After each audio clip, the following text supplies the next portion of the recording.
ನಮ್ಮ ಮುಂದಿನ ಭವಿಷ್ಯದ ಸಲುವಾಗಿ ಯಾರ ಕೈಯಲ್ಲಿ ಅಧಿಕಾರ ಕೊಟ್ಟರೆ ಭಾರತವು ಸುರಕ್ಷಿತವಾಗಿರುತ್ತೆ ಎಂದು ಚಿಂತನೆ ಮಾಡುವ ಸಮಯ ಇದು.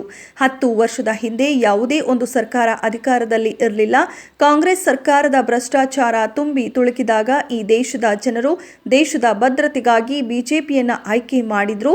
ಬಿಜೆಪಿಯು ಆ ನಂಬಿಕೆಯನ್ನು ಉಳಿಸಿಕೊಂಡು ದೇಶವನ್ನ ಅಭಿವೃದ್ಧಿಯತ್ತ ಪಥದತ್ತ ತೆಗೆದುಕೊಂಡು ಹೋಗಿದೆ. ಇನ್ನು ರಾಯಚೂರು ಲೋಕಸಭೆ ಅಭ್ಯರ್ಥಿಯಾದ ರಾಜಾ ಅಮರೇಶ್ ನಾಯಕ್ ಈಗಾಗಲೇ ತಮ್ಮ ಜಿಲ್ಲೆಗೆ ಸಾಕಷ್ಟು ಅಭಿವೃದ್ಧಿ ಕೆಲಸಗಳನ್ನು ಮಾಡಿದ್ದಾರೆ. ಯಾವುದೇ ಭ್ರಷ್ಟಾಚಾರವಿಲ್ಲದ ದೇಶಕ್ಕಾಗಿ ಮೋದಿ ಅವರನ್ನ ಗೆಲ್ಲಿಸಬೇಕಾಗಿದೆ.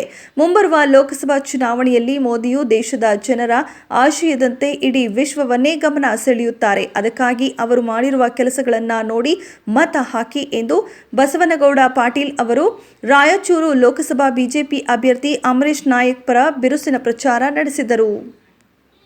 ಬಿಜೆಪಿ ಮೇಲಿನ ಅಭಿಮಾನ, ನಮ್ಮ ಲೋಕಸಭಾ ಸದಸ್ಯರಾದಂಥ ಅಮರೇಶ್ ನಾಯಕರ ಅಭಿಮಾನ ಮತ್ತು ಈ ಜಿಲ್ಲೆಯ ಅಧ್ಯಕ್ಷರು ಎಲ್ಲ ಮುಖಂಡರ ಅಭಿಮಾನದಿಂದ ಇಲ್ಲಿ ಸೇರಿದರೆ ನಿಮಗೆಲ್ಲರಿಗೂ ಶಿರಸಾಷ್ಟಾಂಗ ನಮಸ್ಕಾರಗಳು. ಭವಿಷ್ಯ ಸಲುವಾಗಿ ಯಾರ ಕೈಯಲ್ಲಿ ಭಾರತವನ್ನ ಸುರಕ್ಷಿತ ಇರ್ತಾ ಇರುವಂತ ಬಹಳ ದೊಡ್ಡ ಚಿಂತನೆಯನ್ನ ಇವತ್ತು ನಾವು ಮಾಡಬೇಕಾಗಿದೆ.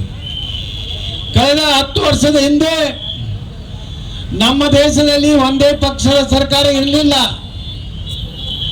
ಅಟಲ್ ಬಿಹಾರಿ ವಾಜಪೇಯಿ ಸರ್ಕಾರ ಇರ್ಬೋದು, ಮನಮೋಹನ್ ಸಿಂಗ್ ಸರ್ಕಾರ ಇರ್ಬೋದು, ಇವೆಲ್ಲ 10, 15, 20 ಪಾರ್ಟಿಗಳಿಂದ ಇವತ್ತು ನಡೆಯುವಂತ ಪಾರ್ಟಿ ಸರ್ಕಾರಗಳಿದ್ದವು. ಆದರೆ ನೀವೆಲ್ಲ ನಿರ್ಣಯ ಮಾಡಿದ್ರಿ, ಕಾಂಗ್ರೆಸ್ನ ಭ್ರಷ್ಟಾಚಾರ ತುದಿಗೆ ಮುಟ್ಟಿತ್ತು. ಎದಿಂದ ಹಿಡಿದು ಜಡ್ ವರೆಗೆ ಈ ದೇಶದಲ್ಲಿ ಹಗರಣಗಳಾದವು.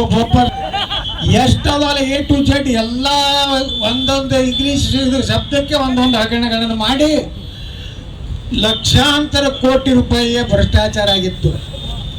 ಅವಾಗ ದೇಶದ ಜನರಿಗೆ ಒಂದೇ ಪಕ್ಷದ ಸರ್ಕಾರ ಬರಬೇಕು, ಸುಭದ್ರ ಸರ್ಕಾರ ಬರಬೇಕು, ಈ ದೇಶದ ಏಕತೆ ಮತ್ತು ಭದ್ರತೆಗೆ ಯಾರು ಸಮರ್ಥಿದ್ದಾರೆ ಅಂತವ್ರನ್ನ